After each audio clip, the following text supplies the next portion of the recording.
Let's see whether we can. We've had a request come in. Let's just see if we can go live. Gonna give it one more shot. Fingers crossed. Fingers are crossed. There they are. Oh, Hi, yeah. how Sara are Mora. you? Oh, wonderful. How are you doing? I'm doing good. I was like, I don't know if I'm not requesting it on time, but I'm glad Uh, that I was able to get on. no, you. I don't think you were doing anything wrong. We actually, there's been some massive outage thing in the UK and Europe for Instagram and Facebook. So we had Okay. these lined up all day, and we've had to be doing them on Zoom and then reposting Mhm. them and things like this. So let me introduce you a little bit because you're a writer, poet, storyteller, and we're going to be talking about Population MIC, which is Mhm. your initiative. Right. Um, do you want to tell me a little bit about that? Why you set Yeah. it up? Yeah. So a little bit about my story is I was born in Costa Rica, but I grew up in New Jersey. And right after high school, I began to more publicly use the power of storytelling. Can you hear me correctly? Yeah, Okay. The power of storytelling to emphasize how narratives are driven on social issues. So, for example, on immigration alone, a lot of the perspective within the US is that immigration happens only to one country, right? And then they arrive here. But migration is a global crisis. So after high yeah, school, speaking out about having DACA and saying that I was undocumented and unafraid before the president of Costa Rica and then alongside the governor of New Jersey, was one of the many ways that I began to use my personal story to, I guess, send a loud message that undocumented people within the US weren't from one country and they weren't all the same type of person. But then that turned into a deep passion for the realization that narrative building happens at really powerful levels, starting from how campaigns are run to how people's perceptions of history are made. So Population Mike was created in 2014 just as a small community. And then literally until now, I've just been, I feel like, waiting for a moment where things were more critical than they've ever been in immigration. And I don't think there's any need to wait longer. So Population Mike is going to be official next year. And as an ambassador of Reebok and Banana Republic, I'm going to be working to build scholarships for undocumented storytellers in the country and across the world. cool. That's awesome. Yeah. Um, and your kind of aspiration, this is this is your advocacy. This is driven by your own experience, and you're just Right. is the idea, like, this is always how I've kind of looked at things when you're giving grants and things. I'm just looking at me of 10, 20 years ago and just Mhm. trying to give my my younger self a hand. Really, is that a key part of this? 100%. I think in everything I do, I'm thinking about legacy.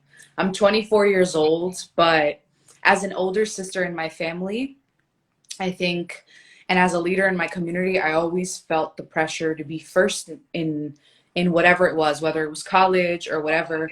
And I still feel it because I'm still through college, going through college. And I think that is something that seeps so hard into your identity and your DNA that you don't even notice you function through legacy, right? In all projects you start. So for Yeah. sure, I'm thinking about next generations and how to improve access to things relative to your identity for storytellers in the future. Yeah, wow, super cool. What does and like, obviously we're on Human Rights Day. We've got Hmm. 195 different people, different countries represented in our event. This is Hmm. a truly global day. And but I Hmm. mean, what does Human Rights Day mean to you personally? Yeah. I mean, I'm so excited, by the way. I wanted to say thank you for inviting me. I love what you guys do. And I also love your story. But Human Rights Day to me literally is everything I do. Because I feel like at no point will there be a moment where I step back from human rights. no matter where I choose to work in, especially right now being an organizer full time. So Human Rights Day to me is every single day in my work. But it's cool that there's one special day for it. Yeah, there's the two sides of that really, and Right. you're saying it's great that there's this one day, but there's a few people that have been saying that uh, Human Rights Day is every day, much like you're Absolutely. saying. That's what you're living, isn't Hmm. it? But yeah, I mean, it's cool to have a focus Hmm. um, to kind of build to and things like this. But I do, I've been saying that we've kind of been drawing a line in front of us, all these runners, 15,000 runners throughout the day, Hmm. that's your start line for your run, but kind of thinking this is the start line for my own advocacy and this is my own Hmm. start line for my own human rights journey and standing up for what's right. And, Hmm. definitely that, in the past it's been a little bit, it hasn't been so much power to kind of step Hmm. forward and make these marks. I mean, like the fact that you're 24 years old and you're already making waves is that's pretty inspiring, really. And I think that's why we warmed to you right Hmm. away as soon as we found you, and then we had that conversation. And you say you're loving this event. What at that moment when we were pretty much an idea when we were talking to you. What Hmm. what was it that kind of made you think, yeah, this is something I'm happy to support?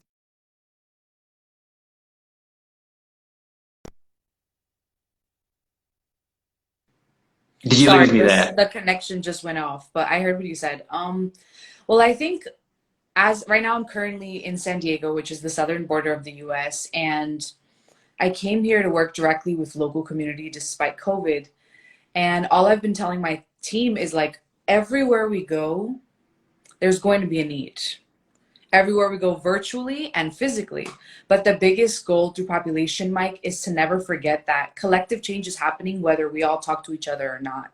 So we say yes to as many community led and I guess you could say message driven spaces because that's powerful, you know? And everyone exists in different levels, all right? There's people with little access to resources starting initiatives and people with a lot, but all are important. When you get a sense of community, I strongly believe founders are inspired to move forward. And so for me, in whatever I can, I try to be part of that conversation, even if just for a Yeah. little bit.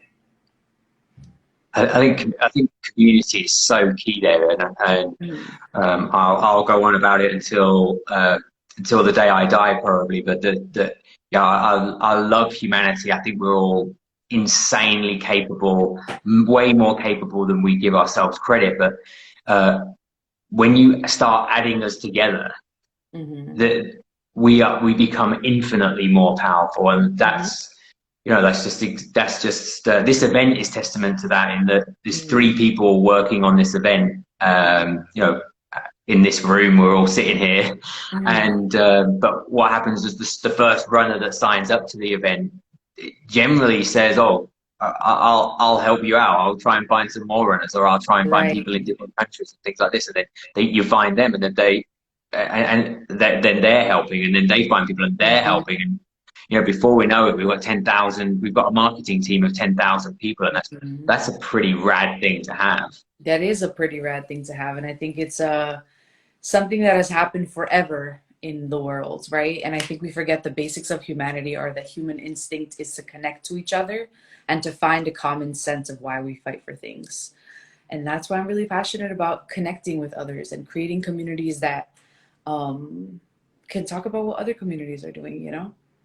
Yeah, I love that. I love the idea that in time, not a long time ago, but when we were more acting in tribes, if you weren't a person capable of existing in a tribe, you would be shunned from the tribe, and then you're there for the wild to take you, and Mhm. the chances of survival are so slim in that in that scenario, and Absolutely. you needed community to survive, and Mhm. nothing's changed. Evolution hasn't had enough time to change us that we don't need that. And Mhm.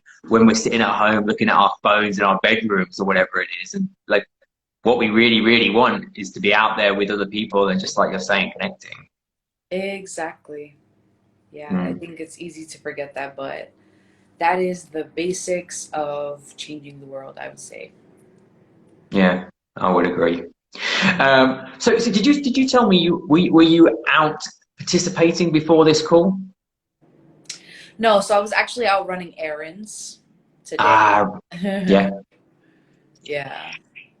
And do you does your work take you all over the country, all around the world? Yeah, so because of DACA, which is a temporary protected status, I can't leave the country.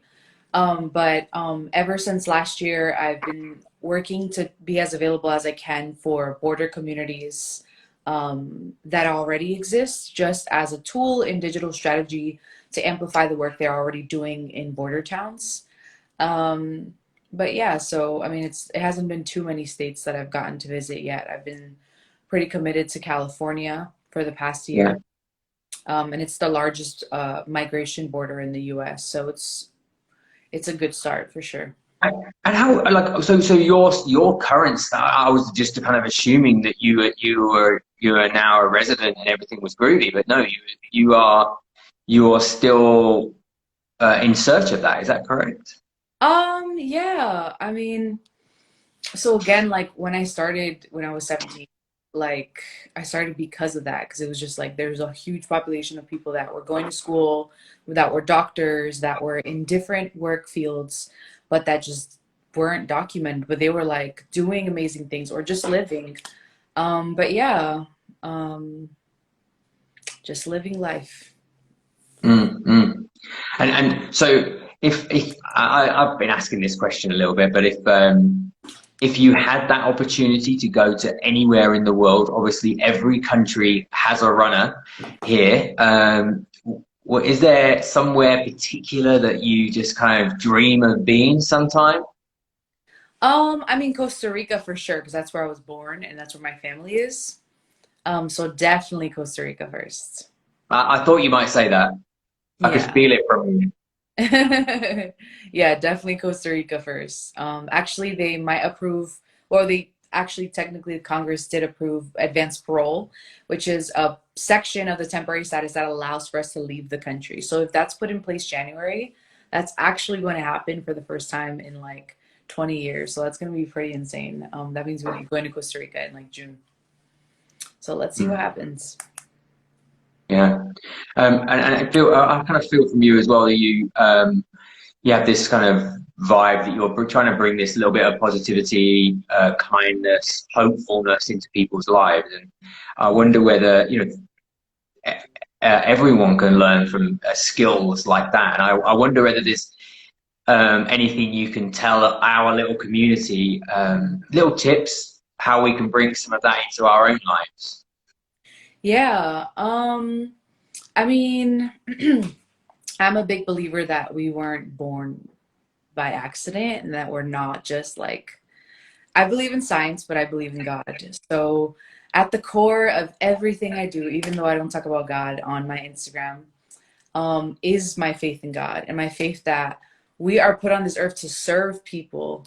So when I think about giving up or when I think about just getting exhausted and not bringing joy to anyone else but myself, I realized that there is just a never ending river of joy when you serve others that doesn't come the same way it does to serve yourself. So that does not mean I'm not saying don't take care of yourself. On the contrary, I feel like to follow your purpose on earth, you have to master taking care of yourself. Because if not, you overdo it in moments you don't need it, or it's not serving others.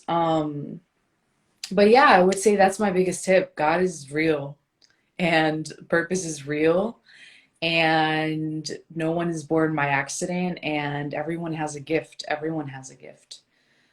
Yeah, Um, well, I'm absolutely a strong, strong believer in that kind of service of others. Is actually, the idea of this doing this run. The comments we get, they're going to stay forever, and mm, my happiness for years to come are going to be based on this one day of absolutely. we had an idea that the greatness of humanity when it comes together has made it a huge idea. And then that you know, you get these little compliments that are, you know, probably not deserved, but you can hold on to them. And then whenever you're having a down day, it's just so nice to just listen to those words again, keep them in a little pocket so you can yeah, bring them up and make yourself feel just that little bit more, yeah, purpose. Right. It's so huge, isn't it? Yeah, absolutely. Everyone longs for their purpose at some point in life. Yeah, and I guess when you're talking with immigrants who've come into the country and things are not, you know, they're not unfolding how they want to, it's probably becomes a little bit harder to find. You know, survival is more important than purpose at that point, and so I I think, think, well, yeah, I think purpose is definitely still in there though. And I think the intention of, I think the US is the power country of the world, if we're just being literal, right? But at the source of it is capitalism, and capitalism is money, and humans don't live just off of money. Everyone needs humanity. And a lot of times when migrants flee, I know when my parents left, they left with hope and with big wide eyes, despite being already 30. Um, and so I think in my work, I've been inspired by poets and writers, including people like Ai Weiwei or Banksy, whose message is that your identity is not defined by systemic naming. Of course, you're yeah, literally impacted by it, but there is power, and it is the one we read about in stories about the people we're inspired by that is lifted when community is reminded about their identity. And so, like for me, having DACA, I love saying I have DACA now. Of course, there's times where I'm scared that somebody's going to hate me too much and want to attack me physically in person. But when I say I'm undocumented and unafraid, and I could be a poet, and now I have a big platform, I say it with the intention of being part of the artists that free the minds of people who believe that citizenship is like gonna be the value that they ever have. man. I just can't believe that I'm talking to a 24-year-old who's so wise. There's so much coming out of you. I could have, as a 24-year-old, I could definitely have done with you as a friend just to kind of keep me on the straight and narrow. But yeah, I'm the oldest friend of the group. I mean, you, as a 24-year-old, it feels a weird question to ask, but is there advice that you would give your younger self? Oh my goodness. I was just telling my friend I had the huge humbling moment of being on 17 magazine's cover, and I cried for like 2 days straight. I was like, if I could tell 17-year-old Sarah this, I would just tell myself to be more confident, because I've just always been scared of how opinionated I am and how I come off really strong in rooms, and I'm very happy and very like just optimistic. And I think when I was younger, I just hated that so much. So I try to make myself really small, but it never worked. So Yeah, here we are. you come across as very, very powerful, but very cheery and happy and good energies as well. So real nice, real nice. Thank you. Well, Sara Mora, it's been an absolute pleasure to talk to you. Thank you for everything you've done for us guys, supporting us, and good luck with everything, Thank you so and good much. luck with everything you're doing. Let's take a selfie for my Instagram story. Look away. Okay. Okay, I just Wonderful. all right. Great. Have a good night. And thank you very much. And Thank you you. for having me. Oh, absolutely.